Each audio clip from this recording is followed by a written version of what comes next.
Jai Hind aspirants, I Ruby Thakur welcome you to SSB Crack Exams channel and I am here with a new topic. So आपने volcanoes के बारे में जरूर पढ़ा होगा, लावा के बारे में जरूर पढ़ा होगा, लेकिन आज का जो हमारा टॉपिक है that is related to the cold lava, correct?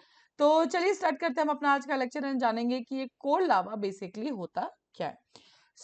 हुआ क्या है कि माउंट मेरापी जो कि इंडोनेशिया में सिचुएटेड है, हालांकि उसको अगर आप जानते होंगे लोकली उसको माउंटेन ऑफ फायर भी कहा जाता है, समझानेंगे क्यों इसको माउंटेन ऑफ फायर कहा जाता है। हालांकि इंडोनेशिया के अंदर तो हमें बहुत सारे ऐसे वॉल्केनिक माउंटेन्स हमें देखने को मिलते हैं।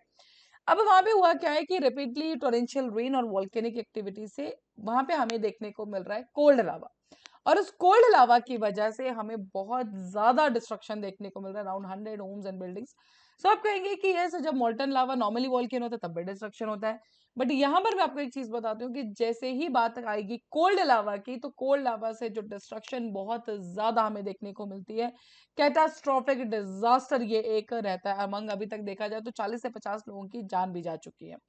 So disaster कहाँ पे struck हुआ? That is near the Mount Merapi base, triggered by the heavy monsoon rains that overwhelmed the river banks and the torrents, cold lava and the mud.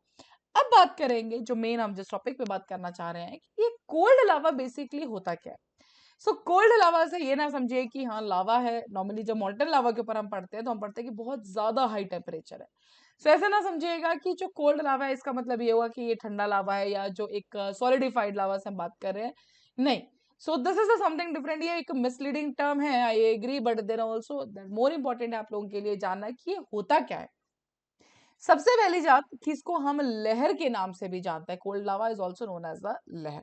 Then अब now this is like a lethal river of the wet concrete. अगर मैं आपको normal language में समझाऊं, layman language में हम बात करें, इसके अंदर क्या रहता है कि मॉल्टन लावा के अंदर हम क्या देते हैं कि लावा का फ्लो हो रहा है, ठीक है, जब हम नॉर्मली वोल्केनोस के बारे में पढ़ते हैं। इन द कोल्ड लावा, लावा के साथ बहुत ज्यादा डेब्रिस, कंक्रीट, ये सब मिक्स होता है। एंड उसके बाद जब वो फाइनल अगर आप एक पिक्चर देख रहे हो तो ऐसा लगता है कि एक कंक्रीट रहता है कि wet flow of the concrete जैसा वो देखने को लगता है। अगर आप नीचे इमेज में भी देखेंगे तो आपको कहीं से भी ये लावा की तरह नहीं लग रहा है, ऐसा लग रहा है कि कंक्रीट का मिक्सचर है वो पानी की तरह बह गया। डन। सिमिलरली कोल्ड लावा का कंसेप्ट भी यही है, हालांकि इसका टेम्परेचर बहुत ज्यादा हाई होता है एंड इवन मोल्टन लावा से ये बहुत ज्यादा डेंजरस होता है, correct? United States Geological Survey warns that cold lava can be more destructive than the molten lava, burying and crushing everything it encounters with the relentless force। and इसका reason क्या है? जो भी इसके रास्ते में आएगा वो सब चीजों को क्रश कर देगा। उसका रीजन एक है, बिकॉज इसके अंदर मिक्स होता है हमारा concrete, correct? Like fiery rivers of molten lava, जिसे हम कहते हैं फायर्स की आपने रिवर्स देखी होंगी, ठीक है, आपने कभी ना कभी पिक्चर में वीडियोस में जरूर देखा होगा।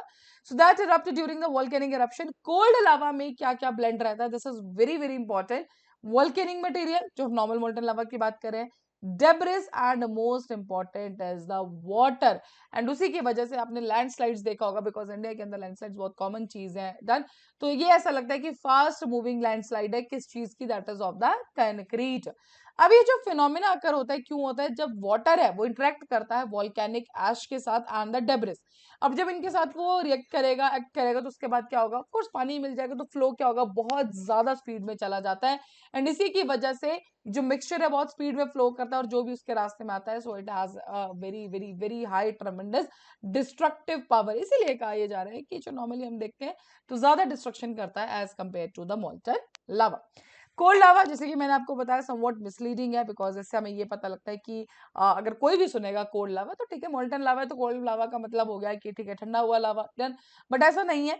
Cold lava also remains hot internally due to the chemical reactions within the volcanic material. ठीक है, कंक्रीट मिक्स हो रहा है, डेब्रिस मिक्स हो रहा है, लेकिन अगर आप उसके टेम्परेचर की बात करें तो वो भी हमेशा हॉट ही रहता है। लेकिन एक्सटर्नल अपियरेंस की जैसे मैंने बात की, एक्सटर्नल अपियरेंस है कंक्रीट, आप सब जानते हैं, अगर आप लोगों ने कभी घर बनता हुआ देखा होगा, ये तो उसमें कंक्रीट मिक्स करता है, आपको पता है दो तीन चीजों को मिक्स किया जाता है, पानी मिलाया जाता है एंड उसके बाद से घर को बनाया जाता है, सीमेंट एंड ऑल हर चीज को। तो जब नॉर्मली हम कोल्ड लावा को देखते हैं तो ऐसा लगता है कि उसी का मिक्सचर जो है वो इस टाइप में फ्लो कर रहा है। The flowing mass can travel far from the volcano summit. The point is क्या है कि जो नॉर्मल मॉल्टन लावा जिस पेस से और जहां तक ट्रेवल कर सकता है, कोल्ड लावा उससे भी ज्यादा ट्रेवल करता है। उसका रीजन क्या है? एक तो वाटर मिक्स है अंदर अंदर, देन ग्रेविटी है and the share volume of the material displace during an eruption और हैवी रेनफॉल। तो इसी की वजह से वो ज्यादा दूर तक पहुंच जाता है। अब इसका जो सबसे इंपॉर्टेंट डिफाइनिंग कैरेक्टरिस्टिक है कि क्यों ये इतना ज्यादा हार्मफुल होता है, क्यों इतना हानिकारक है, that is its ability to pick up the additional debris and sediment as it travels downhill. जैसे ही ये नीचे की तरफ ट्रेवल करता है तो ये क्या करता है, और ज्यादा सेडिमेंट्स अपने अंदर उठाता हुआ चलता है। So studies by United States Geological Survey have highlighted the unique hazards posed by the cold lava.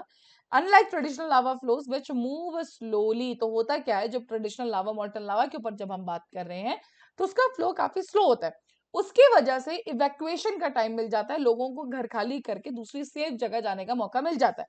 But when बात आती है कोल्ड लावा की, तो कोल्ड लावा इतना स्पीड में बहता है कि हमें वो टाइम ही नहीं मिलता है कि हम इवैक्यूएशन कर सके या लोग वहां से भाग सके, बिकॉज बहुत ही ज्यादा हैवी स्पीड में ये वहां से आता है। हाई डेंसिटी इसकी रहती है, एब्रेसिव नेचर रहता है। एब्रेसिव नेचर मतलब जैसे मैंने आपको बताया जो भी इसके रास्ते में आएगा वो सब कुछ लेकर चला जाता है। Means that it can cause a significant damage to the buildings, bridges, roads, posing a serious threat to the human life and the property.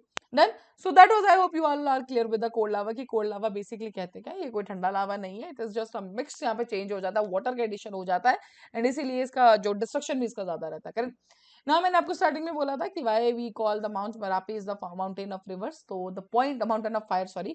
So the point is Indonesia के अंदर हमें देखने को मिलता है अराउंड 127 वॉल्केनोस एंड उनमें से सबसे ज्यादा अगर एक्टिव है, आप सब जानते हैं वॉल्केनोस है active, dormant, active. Then active का मतलब जो रिपीटली होते रहते हैं, जो वहां पे इरप्शंस होती रहती हैं। डोर्मेंट का मतलब क्या रहता है, कुछ कुछ समय बाद। देन एंड वही जब हम बात करेंगे कि एक्सटेंट मतलब काफी समय से, काफी अरसे से वो अब इरप्ट होते ही नहीं है। डन। सो लोकल जो उनकी मिनांग लैंग्वेज है उसी के अंदर माउंटेन जो एक मरापी है उसका मतलब रहता है माउंटेन ऑफ फायर। ठीक है, 2891 मीटर्स इसकी हाइट है, मींस 9.85 फीट के बराबर above the sea level. So that was all with this particular update. I hope you all are clear. तो हर महीने हमारा बैच बैठता है फॉर द एसएसबी इंटरव्यू, आप उसे ज्वाइन कर सकते हैं।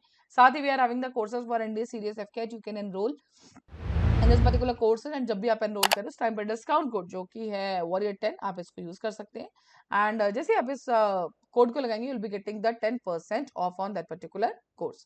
So that's all for the day. Thank you so much for watching this video lecture. जय हिंद, जय भारत। अगर आप एक डिफेंस एस्पिरेंट हैं और एसएसबी इंटरव्यू, एनडीए, सीडीएस, एफकेट जैसे एग्जाम्स के लिए प्रिपेयर कर रहे हैं तो आप एसएसबी क्रैक एग्जाम्स के कोर्स को चेक करना ना भूलें। आप हमारी लर्निंग एप्लीकेशन को गूगल प्ले स्टोर से भी डाउनलोड कर सकते हैं।